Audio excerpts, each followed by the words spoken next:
Bienvenue Stop Invest, la chaîne des top d'investissement. Ici, on parle essentiellement d'entreprises de qualité. Avons-nous une opportunité d'investissement sur Soitec? C'est la question à laquelle on va essayer de répondre en se basant sur les états financiers de la compagnie. Je rappelle que ceci représente uniquement mon point de vue et non un conseil d'investissement. Et comme d'habitude, je me réserve le droit de me tromper. Un gros profit warning ici de Soitec.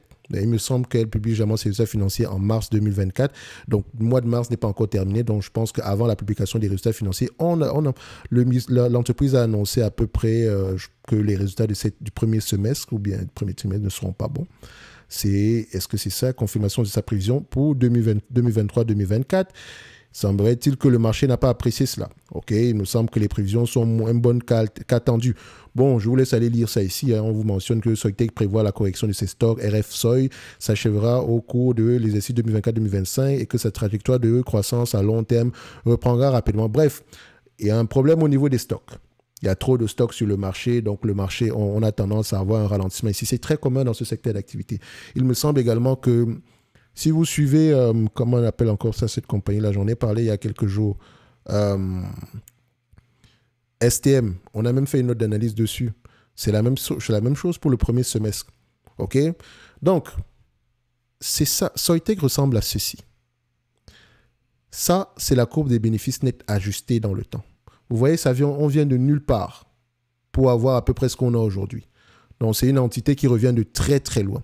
Ça, c'est par rapport aux bénéfices nets ajustés. Mais maintenant, est-ce qu'on encaisse? Ça, c'est le cash qu'on enregistre. Enfin, les bénéfices nets enregistrés, mais ce ne sont pas les bénéfices encaissés. Faites attention, ce n'est pas le cash qu'on encaisse réellement. Comme je le dis, on peut vendre à crédit, avoir des bénéfices, mais sur le plan comptable, avoir des bénéfices, mais en réalité, on n'encaisse pas de cash, mais plutôt une promesse de paiement. OK? Or, la personne ici qui vous doit de l'argent ne va pas, si elle n'est pas solvable, elle peut rencontrer des problèmes ici, des difficultés, et peut-être ne pas vous rembourser. Vous pouvez voir donc le cash. On a une moyenne ici aux alentours des 6 euros par là, au niveau des bénéfices nets à ajuster.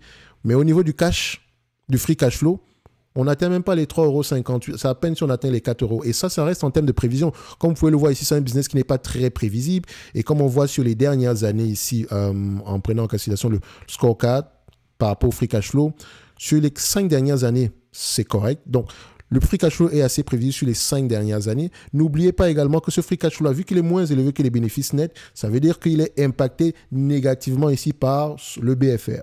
Il y a de grandes chances que ce soit le cas. Donc, il faut vérifier. Si c'est bien d'enregistrer 6 € ici de bénéfices nets, mais on veut on veut également voir du 6 € de cash, de free cash flow. Si vous avez quelque chose de moins élevé que ça, là, vous êtes en train de jouer avec nous. Parce qu'une entreprise ici qui a 100 millions de bénéfices nets et 1 million de free cash flow vous regarde moins qu'une entreprise ici qui a, disons, 10 millions de bénéfices nets et 10 millions de free cash flow. Oui. Ne l'oubliez pas. Parce qu'on peut manipuler le bénéfice net. Donc, quand je prends du Soitec ici aujourd'hui et que je regarde du point de vue bénéfice net, du point de vue free cash flow, je sais déjà que je ne vais pas avoir tendance à payer des multiples élevés pour ce genre de business. D'accord? Juste à partir de cette métrique-là. Maintenant, du point de vue bénéfice net ici, vous pouvez voir ici que, en prenant en considération l'estimation des analystes, dites-vous que c'est un business qui n'est pas très prévisible. D'accord? Ne l'oubliez pas. On peut avoir tendance ici à s'attendre à des bénéfices nets très élevés dans le futur, pourtant avoir moins que prévu. OK? Donc, si on se fie, je dis bien, si on se fie aux attentes des analystes, il faut toujours prendre cela avec un grain, avec des pincettes. Toujours. Donc, on doit questionner les marchés finaux ici, histoire de voir quelles sont les tendances actuelles. Soitec vend quoi? À qui? D'accord? Et les entreprises à qui on vend nos produits, est-ce qu'elles sont cycliques de nature? Dans quel genre d'industrie elles se retrouvent? Cette industrie est affectée positivement ou négativement par quel genre d'éléments? C'est ça qui devrait nous intéresser. Sinon, sur du Soitec ici aujourd'hui, je dirais Soitec, c'est comme vous voulez. On peut l'évaluer de plusieurs manières en prenant en considération peut-être la valeur d'entreprise sur EBITDA. Et si on prend la valeur d'entreprise sur EBITDA ici, en moyenne, je pense qu'on va avoir sur ce secteur d'activité, ça sera 10. Et encore, je suis même gentil pour 10. OK? Donc, en prenant en considération l'estimation des années d'ici 2026, on s'attend à peu près à avoir ici 17 € l'action en termes d'EBITDA. Et si on le prend ici à 10 fois les EBITDA, ça donne à peu près 169 €. Mais attention, on n'a pas pris en considération la dette. Et là, je suis gentil parce que vous savez qu'on devrait normaliser ces résultats-là. En prenant ceci, ça veut dire qu'on sous-entend qu'au-delà de 2026, les bénéfices nets seront encore plus élevés pour les années à venir. D'accord? On a du cash net. Et c'est déjà une bonne chose pour cette entreprise. Enfin, cash net, si on prend en considération ici les dernières informations, en quarterly, qu'est-ce que ça donne ici? C'est une compagnie européenne dont techniquement ici, on aura tendance à voir les informations au niveau des bilans financiers ici, d'accord? À savoir au niveau de la balance sur chaque 6 mois. Donc, pour Soitec, on les aura à la fin de l'année, à la fin du mois 2024 ici, de mars 2024, et je pense également au mois de septembre. Mais sinon, entre-temps, on va devoir patienter. Mais ce n'est pas plus grave que ça parce que ça ne change pas énormément non plus. On a juste à regarder la tendance ici et se faire un avis. Admettons donc qu'on a du cash net, donc on pourrait s'attendre à du 169 € ici par rapport au EBITDA. OK? Maintenant, si on prend les bénéfices nets ajustés, et là, on est gentil, je rappelle qu'elle ne dégage pas ces free cash flow-là. Donc, c'est très, très, très, très, très gentil. J'aurais même tendance à dire que, mon avis, ce serait difficile pour moi de payer plus de 10 fois les bénéfices attendus pour ce genre d'entreprise.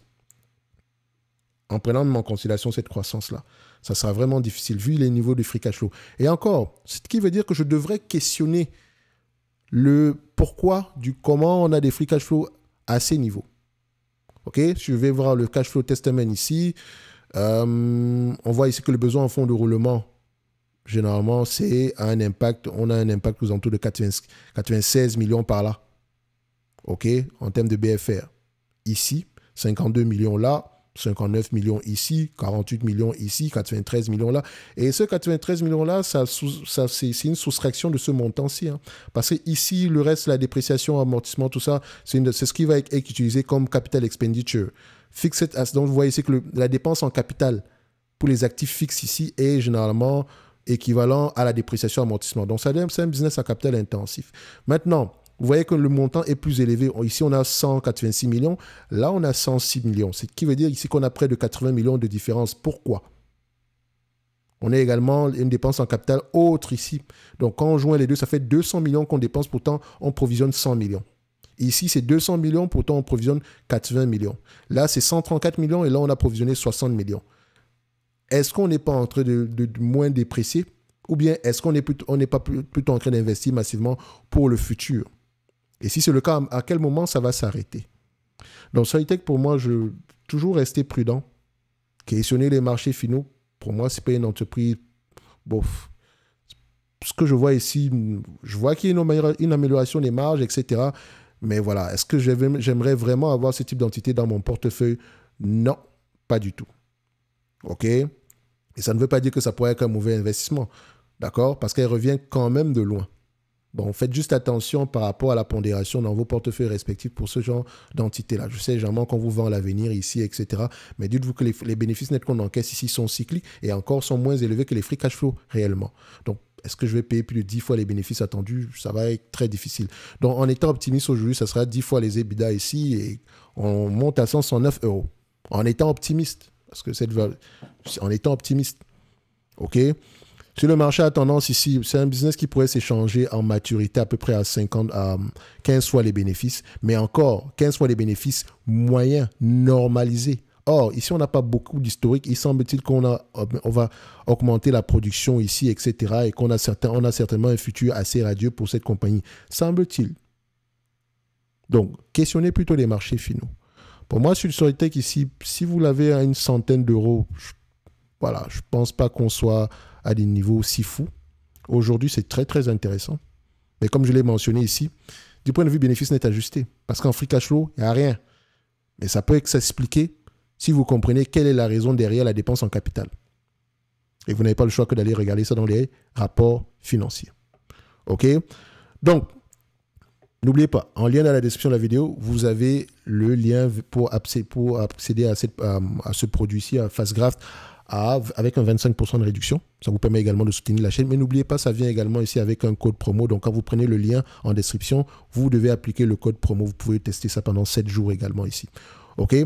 Donc, pour moi ici, pour pouvoir voir du Soitec ici, j'ai dû prendre la version avec les data, international data. Parce que si je ne prends pas international data, voici ce qui va s'afficher pour Soitec. Ok, j'aurais plutôt le OTC, donc côté aux États-Unis ici. Donc, ça nous donne à peu près le même niveau d'information, mais ça sera en dollars américains. Ok, donc on peut à peu près avoir le même niveau de raisonnement ici. Mais voilà, après, vous faites ce que vous voulez derrière. Ok, donc, on va se donner rendez-vous sur la prochaine vidéo. Ce genre d'entreprise, il faut toujours rester prudent. Ça se passe bien, tant mieux, mais on ne va pas mettre une grosse partie de nos portefeuilles dessus. Je pense que le prix actuel est intéressant, mais je pense par rapport à la dernière vidéo ici, j'ai toujours invité à la prudence sur du Soitec. OK? Merci.